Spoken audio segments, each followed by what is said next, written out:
তোমার প্রেমের মুগ্ধতা লেখিকা তরুণীধি পর্ব ৪৫-৪৬। সকালে ঘুম ভাঙলে শরীরে জ্বর অনুভব করে মুগ্ধতা। আজ বেশ কয়েকদিন যাবতই এমন হচ্ছে তার।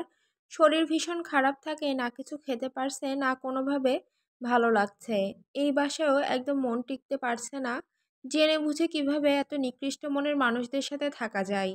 আধো আধো চোখ খুলতেই মুগ্ধতা রুদ্রকে দেখতে পায়।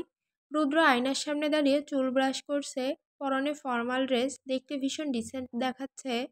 মুগ্ধতা অপলক দৃষ্টিতে দেখছে তার একান্ত ব্যক্তিগত পুরুষকে। একটা সময় যে মানুষের থেকে সবসময় পালিয়ে বেড়াতো, আজ সেই মানুষকেই মন প্রাণ উজাড় করে ভালোবাসে। মুগ্ধতাকে তাকিয়ে থাকতে দেখে রুদ্র তার দিকে এগিয়ে এসে বলে, এভাবে কি দেখছো বউ? এভাবে তাকিয়ে থাকলে তো চাকরির মাইরে বাপ করে দিয়ে সারাদিন তোমাকে কোলে নিয়ে বসে থাকতে ইচ্ছে করে। মুগ্ধতা রুদ্রের কথায় কোনো পাত্তা না দিয়ে তার দাড়িগুলোতে হাত বুলিয়ে দিয়ে বলে, কোথায় যাচ্ছেন? একটা চাকরির ইন্টারভিউ আছে, সেখানে যাচ্ছি। নিজের বাবার এত বড় ব্যবসা ফেলে চাকরি করবেন? আপনি বিষয়টি আরো ভেবে দেখেন। রুদ্র মুগ্ধতার হাত শক্ত করে ধরে বলে, আমার বউকে নিজস্ব ইনকাম দিয়ে সর্বোচ্চ সুখে রাখবো। আমার বাবার ব্যবসা তো চলে যাচ্ছে না, যখন তারা বার্ধক্যে পৌঁছাবে তখন সবটা আমাকেই দেখতে হবে। এখন আমার বাবার যথেষ্ট ইয়াং আছে, আর এসব চিন্তা তোমার করতে হবে না। তুমি রেস্ট নাও। আর শোনো, আমি এসে তোমাকে ডক্টর দেখাতে নিয়ে যাব। রেডি থেকো। কপালে গাঢ় একটি চুমু দিয়ে। দাঁড়াও রুদ্র।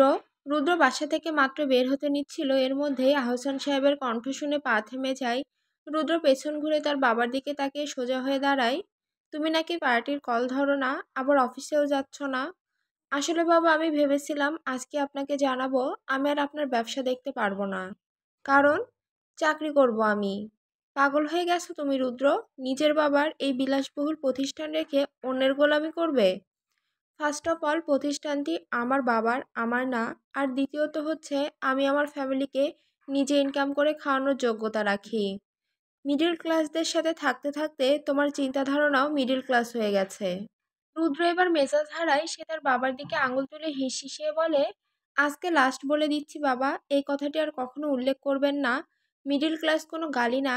এই শব্দ আর কখনো উচ্চারণ করলে আপনার ছেলেকে সারা জীবনের জন্য হারাবেন। আর 1 মিনিট অপেক্ষা করে না রুদ্র, দ্রুত বেরিয়ে যায় বাসা থেকে। রাগে তার মাথা ছিঁড়ে যাচ্ছে। রুদ্র চলে যাওয়ার পরও আহসান সাহেব একইভাবে দাঁড়িয়ে আছে। সে বিড়বিড় করে বলে, তোমাকে তো আমি দেখে নিব। মুগ্ধতা আজকে চোখে গাঢ় কাজল দিয়েছে, সাথে একটি কালো সাদা টাইডাই শাড়ি পরেছে। আজ মন খুলে সাজবে সে তার প্রিয় পুরুষের জন্য। মানুষটি তাকে ভালোবেসে সবকিছু ত্যাগ করতে প্রস্তুত। আর সে, তার তো তাকে দেওয়ার মতো কিছুই নেই। তবে আজ থেকে ভালোবাসা দিতে মোটেও কিপটামি করবে না সে। আজ অনেক ঘুরবে তারা। রুদ্র তাকে রেডি হয়ে থাকতে বলেছে, হয়তো কিছুক্ষণের মধ্যেই চলে আসবে। প্রথমে ডাক্তারের কাছে যাবে, তারপর ফুচকা খাবে, আইসক্রিম খাবে, দুজন হাত ধরে হাঁটবে, রিকশায় ঘুরবে। ওহ, বেলি ফুলের গাজরাও পড়বে চুলে। নিশ্চয়ই রুদ্র তার চুলে নাক ডুবে ঘ্রাণ নিতে চাইবে, আর মুগ্ধতা লজ্জায় চোখ নামিয়ে নিবে। এসব ভেবেই মুচকি হেসে মুগ্ধতা বেডে বসে লম্বা একটি শ্বাস নেয়। আসবো? হঠাৎ কারো কণ্ঠ শুনতে পেয়ে ঘাড় ঘুরিয়ে পিছনে তাকায় মুগ্ধতা। রুদ্রের মা হাসি মুখে একটি গ্লাস হাতে নিয়ে দাঁড়িয়ে আছে। মুগ্ধতা তাকে দেখে সৌজন্যমূলক একটি হাসি দেয়। এবার রুদ্রের মা ওর দিকে এগিয়ে এসে বলে, সকাল থেকে তো কিছুই খাওনি, এখন নাও, ঝটপট এই জুসটা শেষ করো তো। মুগ্ধতা গ্লাসটির দিকে তাকায়। আজকাল খাবার দেখলে কেমন শরীর গুলিয়ে আসে। অনিচ্ছা সত্ত্বেও গ্লাসটি হাতে নেয় সে। তারপর আস্তে আস্তে করে বলে, সরি মা, আমার সেদিনের ব্যবহারের জন্য। আমি আসলে, থাক মা, আর কিছু বলতে হবে না। রুদ্র থেকে জানতে পেরেছি তোমার বাবার কথা। চোখের সামনে নিজের সুস্থ সবল বাবার হঠাৎ এমন পরিণতি দেখলে যে কোনো মেয়েই এরকম করবে। আর তোমার বাবার এই পরিস্থিতির জন্য কোনো না কোনোভাবে আমরাও দায়ী। মুগ্ধতার চোখ চিকচিক করে ওঠে। সে চোখ তুলে তাকিয়ে বলে, ধন্যবাদ মা আমাকে বোঝার জন্য। মুগ্ধতা মনে মনে ভাবে, এই মহিলার তো কোনো দোষ নেই। যা অন্যায় করেছে তার স্বামী করেছে। সে কখনোই তার থেকে তার সন্তানকে আলাদা করবে না। আচ্ছা, এবার চটজলদি খাও তো দেখি। এই বলে সে জোর করে গ্লাসটি মুগ্ধতার মুখে ধরে। মুগ্ধতা অনিচ্ছা সত্ত্বেও জুসটা শেষ করে। রুদের মা এবার বসা থেকে উঠে দাঁড়ায়, তারপর তাড়া দিয়ে বলে, সব প্রয়োজনীয় জিনিস গুছিয়ে নাও, রুদ্র এখনই এসে পড়বে। মুগ্ধতা মাথা নাড়িয়ে সম্মতি জানায়। তারপর রুদ্রের মা গ্লাসটি হাতে নিয়ে বেরিয়ে যায়।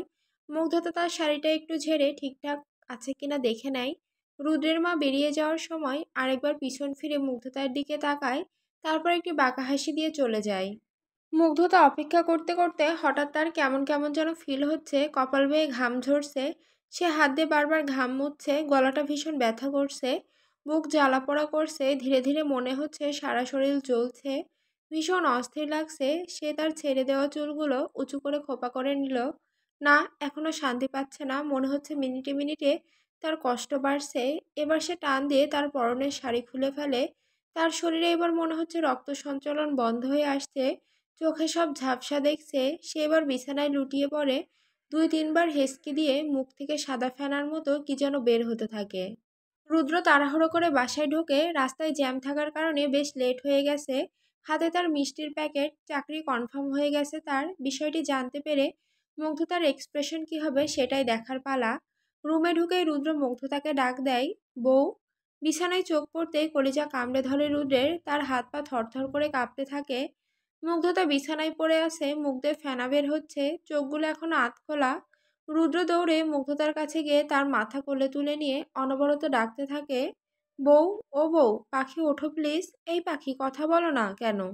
কি হয়েছে তোমার? প্লিজ একবার তাকাও। এবার সে চিৎকার করে বলে, মুগ্ধতা। সে এবার চিন্তা করে তার এভাবে ভেঙে পড়লে চলবে না, তার ছোট পাখিকে এখনই হসপিটালে নিতে হবে। সে মুগ্ধতার দিকে তাকিয়ে দেখে মুগ্ধতার গায়ে শুধু ব্লাউজ আর পেটিকোট। সে হঠাৎ বিছানায় থাকা বেডশিটটি টেনে মুগ্ধতাকে ঢেকে নিয়ে দৌড়ে বাসার থেকে বেরিয়ে পড়ে। এরপরের ঘটনা তো আপনারা জানেন। বর্তমান মুগ্ধতার ওয়াশ করা হচ্ছে, ডাক্তাররা এখনো কিছু জানাতে পারছে না, শুধু এতটুকু জানতে পেরেছে মুগ্ধতার পালস আছে। অফিস থেকে বেরিয়ে রুদ্র আশেপাশে তাকায় রিকশার খোঁজে, তারপর কি মনে করে হাঁটা দিল বাসার উদ্দেশ্যে। বাসায় যেতে প্রায় 70 টাকা ভাড়া লাগে। এই টাকাটা খরচ করা যাবে না। রুদ্র এখন আর আগের মতো নেই, বাবরি চুলগুলো কেটে ছোট করে ফেলেছে। শরীর আগের মতোই সুঠাম এবং টান টান, তবে দায়িত্ব বেড়েছে অনেক বেশি। রুদ্র বাসার সামনে একটি মুদির দোকান থেকে একটি কোন আইসক্রিম কিনে নিয়ে আইসক্রিমটির দিকে তাকিয়ে মুচকি হাসে। সামনের বিল্ডিংয়ের 4 তলায় ভাড়া থাকে সে। ভাড়া 15,000 টাকার মতো। তার বেতন বর্তমানে 40,000 টাকা। কয়েক মাস পর আরও বাড়বে। যতটুকু লাগে খরচ করে আর বাকি টাকা সেভিংস করে। 4 তলা বেয়ে উঠে রুদ্র একদম ঘেমে একাকার, শরীর বেয়ে ঘাম ঝরছে, চোখে একটু ক্লান্তি। কলিং বেল চাপতেই কেউ একজন দৌড়ে দরজাটা খুলে দেয়। রুদ্র বাসায় ঢুকে তার হাতে থাকা আইসক্রিমটি বাড়িয়ে দেয়।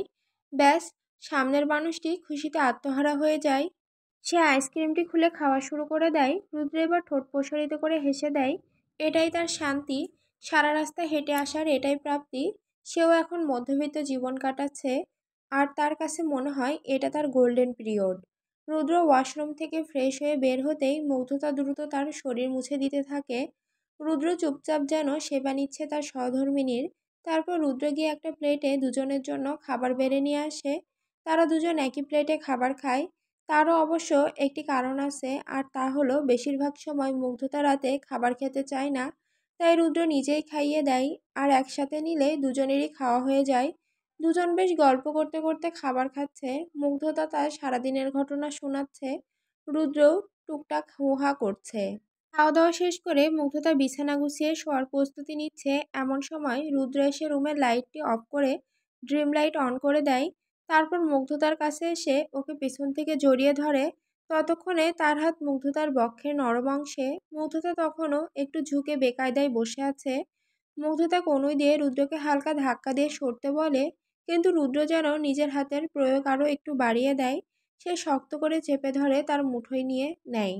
মুগ্ধতা এবার রুদ্রের হাত চেপে ধরে বলে, একদিন না করলে কি হয়, এত কাজ করেন সারাদিন, তারপর আপনার এসব করতে হয় প্রতিদিন। একদিন একটু টায়ার্ড হয়ে ঘুমিয়ে পড়লেও তো আমি বাঁচি। রুদ্র যেন মুগ্ধতার কথা কানেও তুলল না, সে মুগ্ধতাকে নিয়েই শুয়ে পড়ল। সে আস্তে করে মুগ্ধতার জামাটা উপরের দিকে তুলে উঠালো, মুখ দিয়ে দিল তার বক্ষে নরম অংশে। ঠোঁটের ভেজা স্পর্শ পেতে মুগ্ধতার মুখ থেকে আ উচ্চারণ বেরিয়ে এলো। রুদ্র নিজের মতোই লেহেন করে চলেছে, বারবার চ জাতীয় শব্দ হয়েই চলেছে। রুদ্র এবার উঠে বসে পাগলের মতো বিবস্ত্র করে ফেলে মুগ্ধতাকে। দুজনের শরীরে একটি সুতাও আর অবশিষ্ট থাকে না। রুদ্র মুগ্ধতার নরম ঠোঁটজোড়া নিজের আয়ত্তে নিয়ে নেয়, তারপর তার হাত বিচরণ করতে থাকে মুগ্ধতার সারা অঙ্গে।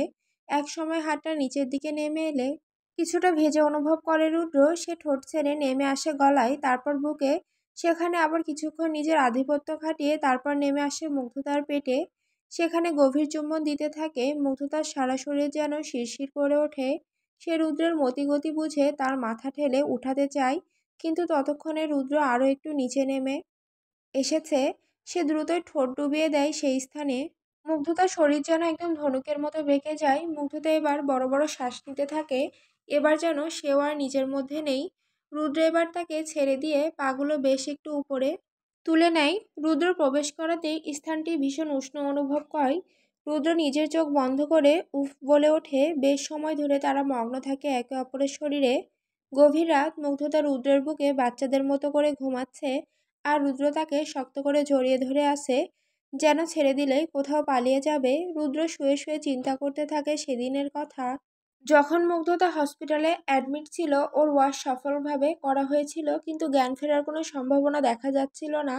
তখন রুদ্র প্রায় দিশেহারা। এরই মধ্যে ডক্টর জানায় মুগ্ধতা প্রেগনেন্ট ছিল। তখন তো যেন রুদ্রের মাথায় আকাশ ভেঙে পড়ে। এমন একটি সংবাদ সে এভাবে জানবে কখনো ভাবতেই পারেনি সে। তবে মুগ্ধতার জ্ঞান ফেরার চান্স খুবই কম। নিজের স্ত্রীকে এইভাবে জীবন মৃত্যুর সাথে লড়াই করতে দেখে তার একটা কথাই স্মরণ হচ্ছিল যে এক সৃষ্টিকর্তাই পারে তাকে এই বিপদ থেকে উদ্ধার করতে। সে সেখানে সেজদায় লুটিয়ে পড়ে। আল্লাহই এখন এক করতে পারে তার ভাগ্যের ফয়সালা। ততক্ষণে হসপিটালে মুগ্ধতার বাবা মা সহ সবাই উপস্থিত হয়েছে। রুদ্রের ফ্রেন্ডরা যা যা লাগছে ব্যবস্থা করছে। রুদ্র সেদিন প্রতিজ্ঞা করেছে আজকের পর থেকে সে সম্পূর্ণভাবে প্রত্যাবর্তন করবে সৃষ্টিকর্তার কাছে। সেদিন যেন সৃষ্টিকর্তাও সায় দিল তার ডাকে। প্রায় 11 ঘন্টা পর জ্ঞান ফিরে মুগ্ধতার। তবে কারোর সাথে দেখা করার অনুমতি ছিল না। ডাক্তার বলেছে মুগ্ধতাকে এখন কোনোভাবেই মেন্টালি প্রেশার দেওয়া যাবে না। সে কথা বলতে পারবে না। স্বাভাবিকভাবে কথা বলতে তার প্রায় 15-20 দিন লেগে যাবে। ডক্টর আরও জানায় মুগ্ধতার গর্ভের সন্তানটি আর বেঁচে নেই। সদ্য সন্তানকে হারিয়ে রুদ্র এক হৃদয় বিদারক চিৎকার করে ওঠে। কোনোভাবেই মেনে নিতে পারছে না। যেই সন্তানের অস্তিত্বের কথা কিছুক্ষণ আগেই জানলো, তার জন্য এতটা টান অনুভব হচ্ছে। সে হাউমাউ করে কান্না শুরু করলো।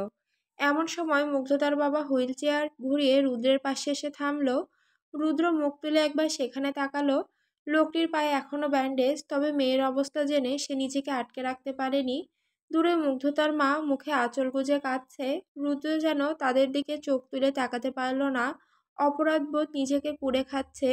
এমন সময় মুগ্ধতার বাবা বললেন, যে সন্তানকে চোখে দেখনি, যে সন্তানের কোনো একটি রক্তপিণ্ড ছাড়া আর কিছুই নেই, তার জন্য এত মায়া, তাহলে চিন্তা করো যে সন্তানকে নিজের বুকে আগলে বড় করেছি, যে সন্তানের কষ্টের কথা চিন্তা করে নিজের সব ত্যাগ দিয়েছি, সেই সন্তানকে যখন চিলের মতো নিয়ে গেলে তখন ঠিক কেমন কষ্ট হয়েছিল আমার। আমার সেই আদরের রাজকন্যা আজ মৃত্যুর সাথে লড়াই করছে। আমি বাবা কিভাবে সহ্য করি বলতে পারবে? রুদ্র এবার রহমান সাহেবের হাত ধরে কান্নায় ভেঙে পড়ে বলে, আমাকে ক্ষমা করে দিন বাবা। আমি ভেবেছিলাম আমার থেকে বেশি মুগ্ধতাকে কেউ ভালোবাসতে পারে না। তবে আমি হার মেনেছি। আপনার ভালোবাসার কাছে আমি পরাজিত। আমার মুগ্ধতাকে একবার ফিরিয়ে দিন। অনেক দূরে চলে যাব আমার কলিজাকে নিয়ে। পরের দিন সকালে সবাই মুগ্ধতার সাথে দেখা করার অনুমতি পায়। প্রায় সবাই ছুটে যায় কেবিনে। রুদ্র পাগলের মতো চুমু খেতে থাকে মুগ্ধতার সারা মুখ জুড়ে। মুগ্ধতা তাকিয়ে দেখছে, তবে কিছু বলতে পারছে না। গলায় ভীষণ ব্যথা। সে অনেক চেষ্টা করেও একটি শব্দ বের করতে পারেনি মুখ থেকে। সে বারবার চোখ ঘুরিয়ে সবার দিকে। তার সাথে কি হয়েছে এখনো কোনো কিছু বুঝে উঠতে পারছে না।